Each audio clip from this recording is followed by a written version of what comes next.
The morning light filtered through the magnificent stained glass windows of Temple Beth Shalom, casting an ethereal kaleidoscope of colors across the worn wooden floors that had witnessed decades of prayer, celebration, and community gathering. Samuel Rodriguez had been mopping these same sacred floors for 15 years, arriving each day precisely at dawn, before the first congregant would even consider beginning their morning routine. His weathered hands, marked by years of honest labor and countless acts of service, gripped the mop handle with the practiced ease of someone who had found meditation in the rhythm of work. The steady, methodical strokes had become second nature to him, each movement deliberate and respectful, as if he understood that he was not merely cleaning a building but caring for a sacred space that held the hopes, prayers, and dreams of an entire community. The congregation members would arrive later in their carefully pressed clothes and polished shoes, stepping over the gleaming surfaces without a second thought, their animated conversations about business deals, family matters, and community events flowing around him as if he were nothing more than another piece of furniture. Samuel had grown accustomed to this invisibility over the years. It came with the territory of being the help, he told himself with the quiet resignation of someone who had accepted his place in the social hierarchy. But today felt different somehow, though he couldn't quite articulate why. The silence of the empty sanctuary seemed heavier, more profound and expectant, as if the very walls and pillars of the building were holding their breath in anticipation of something momentous about to unfold. Perhaps it was the way the morning light seemed to linger on the ark containing the Torah scrolls, or maybe it was simply the accumulated weight of 15 years of faithful service finally demanding recognition. Rabbi David Goldstein watched from his office doorway as Samuel worked with the same meticulous care he had observed countless times before. But this morning, something compelled him to pay closer attention to details he had previously overlooked. The rabbi's trained eyes, accustomed to studying sacred texts for hidden meanings, began to notice the almost reverent way Samuel polished each wooden pew, running his cloth along the grain with the tenderness one might show to a beloved child.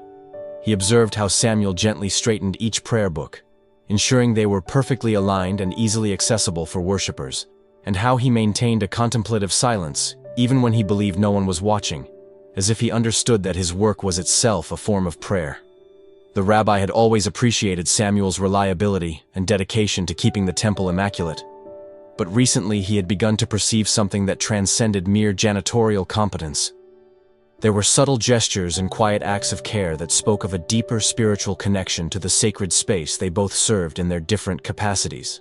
David felt a stirring in his chest, a recognition that perhaps he and the entire congregation had been guilty of the most fundamental oversight possible, failing to truly see and acknowledge the worth of a person who had been faithfully serving their community for over a decade.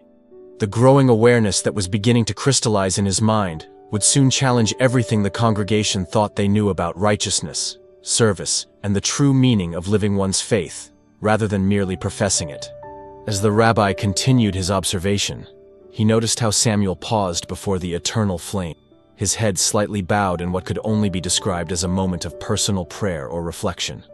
This was not the behavior of someone simply doing a job for a paycheck. This was the conduct of someone who understood the sacred nature of his environment and felt a genuine connection to its spiritual significance. Mrs.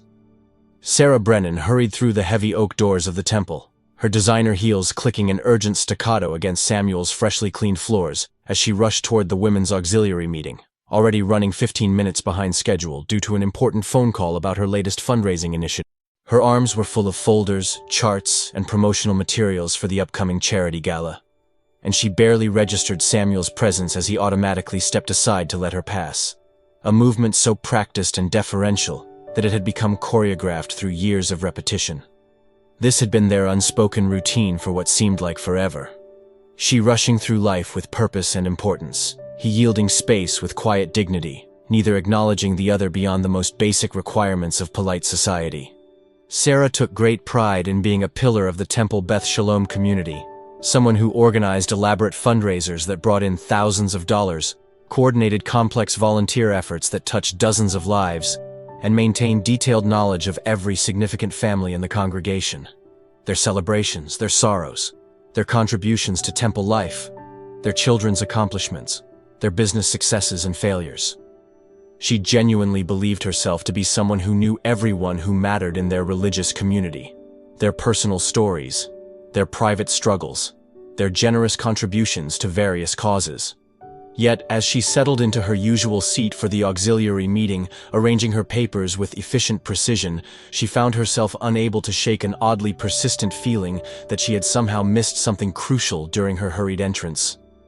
The way the morning light streaming through the stained glass had illuminated Samuel's weathered face, the profound sense of stillness and dignity in his expression as he stepped aside.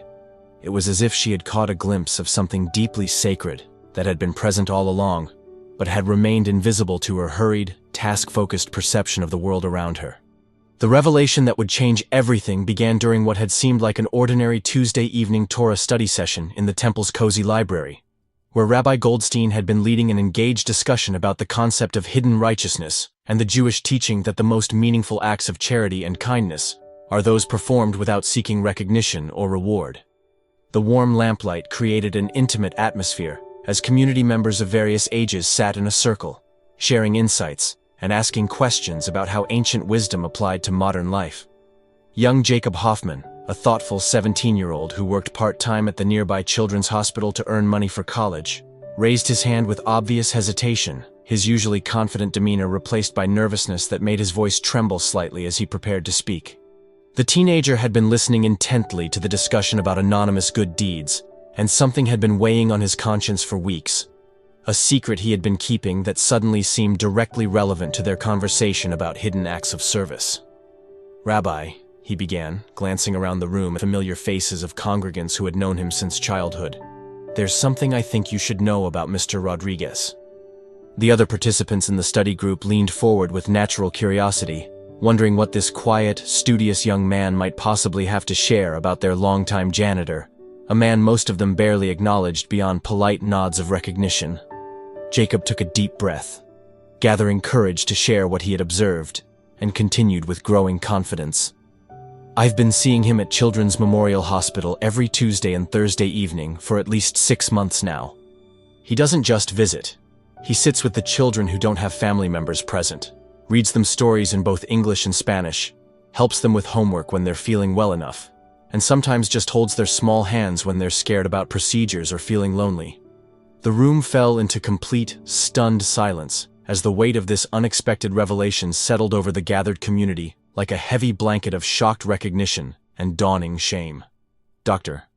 Elena Martinez, a pediatric oncologist who had been quietly listening from her corner chair, slowly nodded her head in solemn confirmation, her medical expertise and daily presence at the hospital lending absolute credibility to Jacob's remarkable account. Her voice carried the weight of professional respect and personal admiration as she added crucial details to the emerging picture of Samuel's secret life of service. "Jacob is absolutely right, and there's so much more," she said, pausing to gather her thoughts before continuing. "Samuel has been volunteering at the hospital for at least 3 years, maybe longer. The nursing staff doesn't just know him. They've given him the nickname Angel Samuel because of his incredible, almost supernatural ability to calm frightened children and bring comfort to families during their darkest moments." Her voice grew softer, filled with the kind of reverence typically reserved for discussing miracles. "I've watched him learn not just the names of every child on the pediatric ward, but their favorite colors, their beloved stuffed animals' names, their fears about upcoming procedures, their dreams for when they get better. He remembers which stories make each child smile, which songs help them fall asleep, and which jokes can coax a laugh even from the sickest patients." She paused, emotion catching in her throat as she recalled specific instances of Samuel's extraordinary compassion. "I've personally witnessed him stay entire nights in the hospital, never leaving the bedside of children who were dying, holding their hands and singing gentle lullabies so they wouldn't face those final moments alone.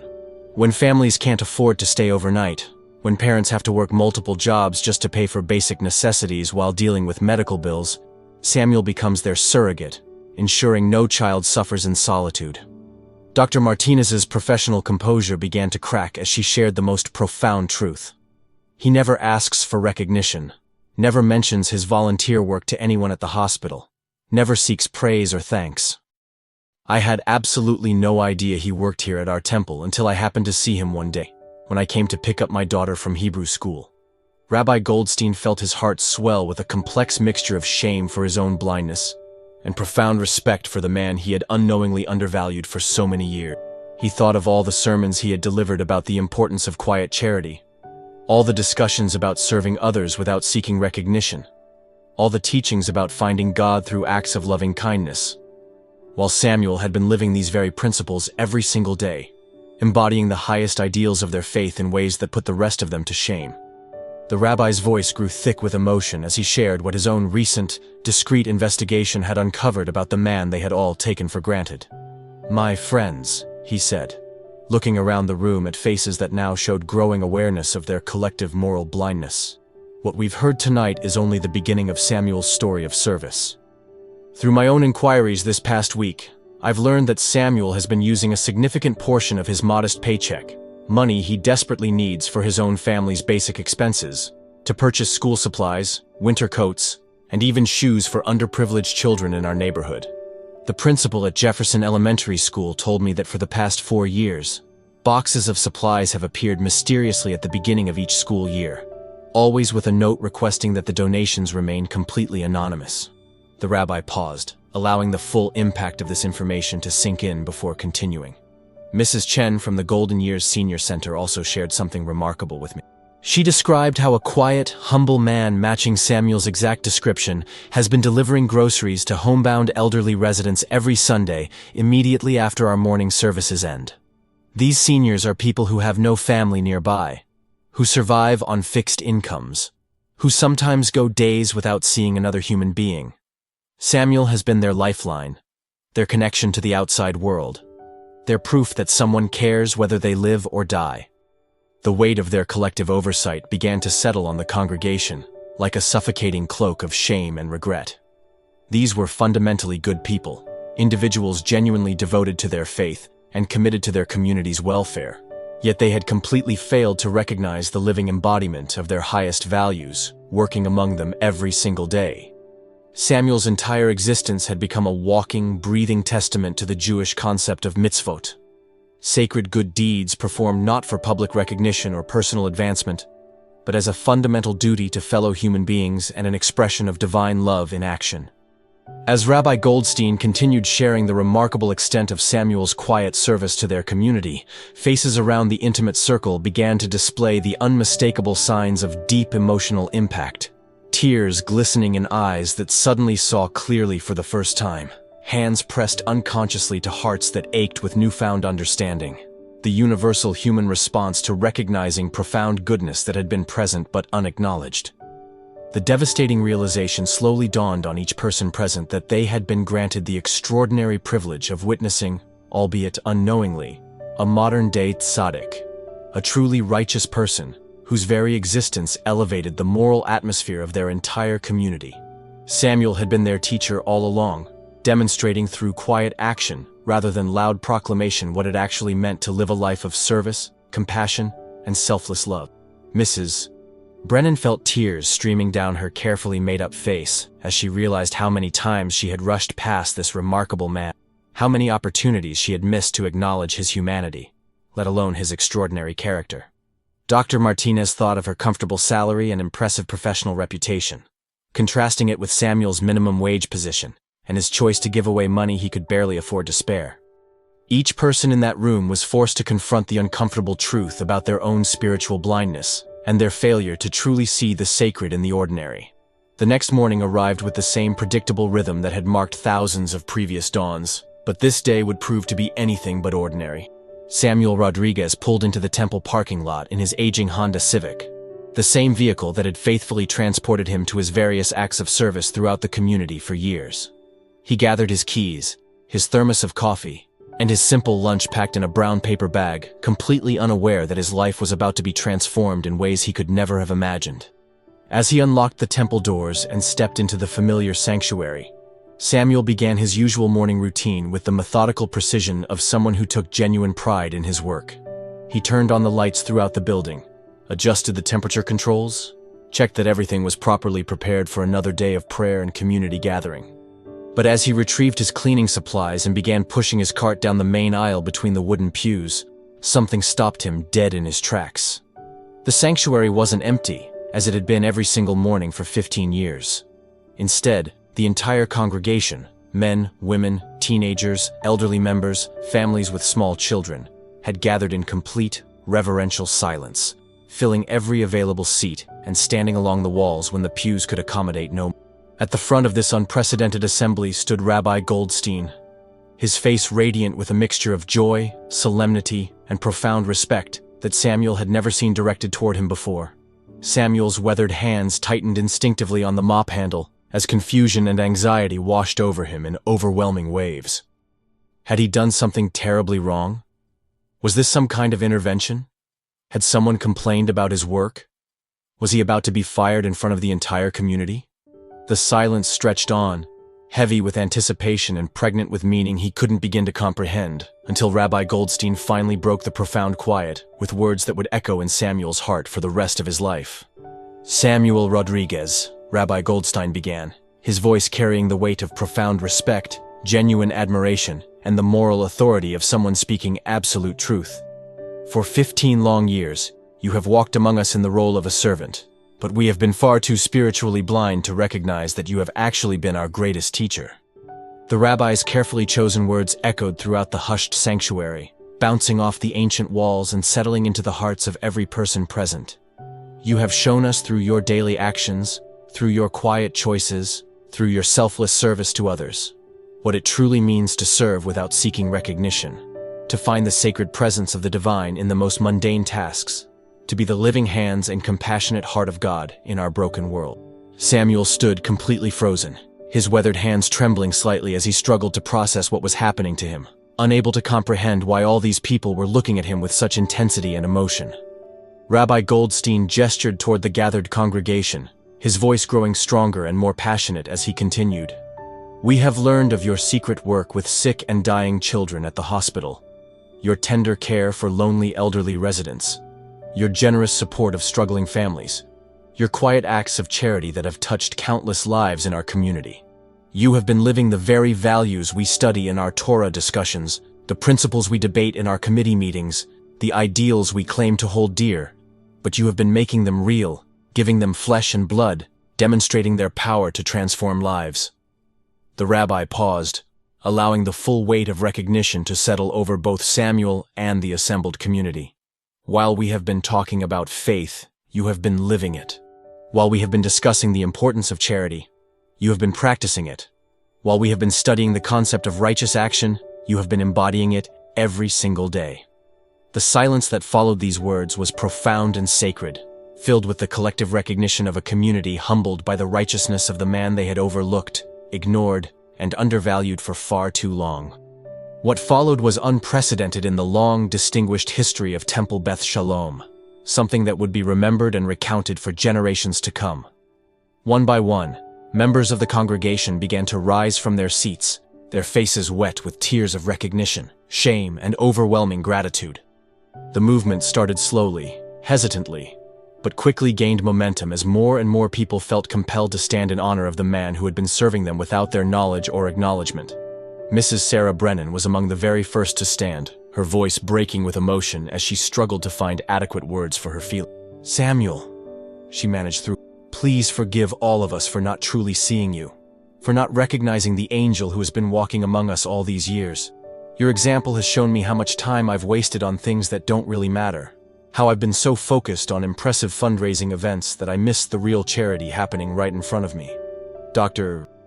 Elena Martinez stood next, her professional composure completely abandoned as she shared through tears how Samuel's presence at the hospital had not only provided comfort to patients and families, but had actually inspired her to become a better doctor, more attentive to the emotional and spiritual needs of her young patients. "You've saved lives in ways that go far beyond any medical intervention I could provide," she said, her voice filled with professional respect and personal admiration. Young Jacob Hoffman, whose initial revelation had started this avalanche of recognition, spoke about how witnessing Samuel's quiet compassion had fundamentally changed his own understanding of what it meant to serve others. "You've shown me that real service doesn't require grand gestures or public recognition. It just requires showing up consistently and caring genuinely about other people's pain." The testimonials continued for what felt like hours, each person sharing how they had unknowingly encountered Samuel's kindness, how his actions had touched their lives or the lives of people they cared about. Some shared stories of elderly relatives who had mentioned a kind man who brought groceries and stayed to chat. Others recalled their children coming home from the hospital with stories about a gentle janitor who had made them laugh during scary procedures. In the months that followed this extraordinary morning of recognition, Temple Beth Shalom underwent a transformation that was both subtle and profound, affecting not only the institutional culture, but the hearts and daily practices of individual community members. Samuel, while humbly maintaining his beloved janitorial duties because he genuinely found meaning and meditation in the work, was also formally recognized with a newly created position, Director of Community Service Outreach, a role specifically designed to honor and expand the remarkable work he had already been doing throughout their neighborhood.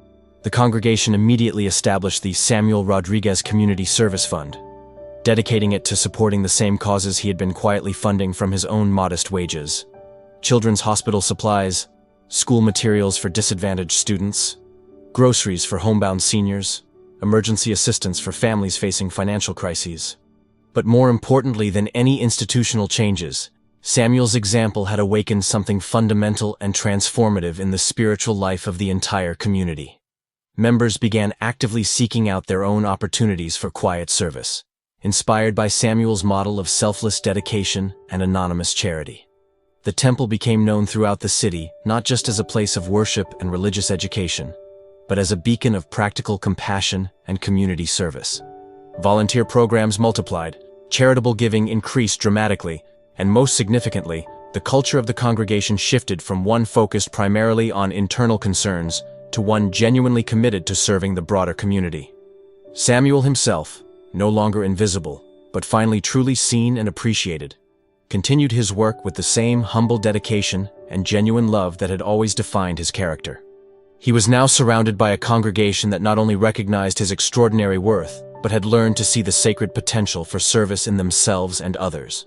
The man who had spent 15 years teaching through example had finally found students ready to learn, and the community was forever changed by the recognition that sometimes the most important people in our lives are those we see every day but never truly observe. Those who serve without seeking recognition. Those who embody our highest values while we're still figuring out how to articulate them. The story of Samuel Rodriguez became a living reminder that divine presence often manifests not through miraculous interventions or dramatic revelations, but through the quiet, consistent actions of ordinary people who choose to serve others with extraordinary love. Thank you for listening to this story of recognition, humility, and the profound impact of quiet service. This tale reminds us that sometimes the most important people in our lives are those we see but don't truly observe. Those who serve without seeking recognition. Those who embody the very best of human nature while we're looking elsewhere for inspiration. Please let us know in the comments where you're listening from around the world. We love connecting with our global community and hearing how these stories resonate across different cultures and experiences.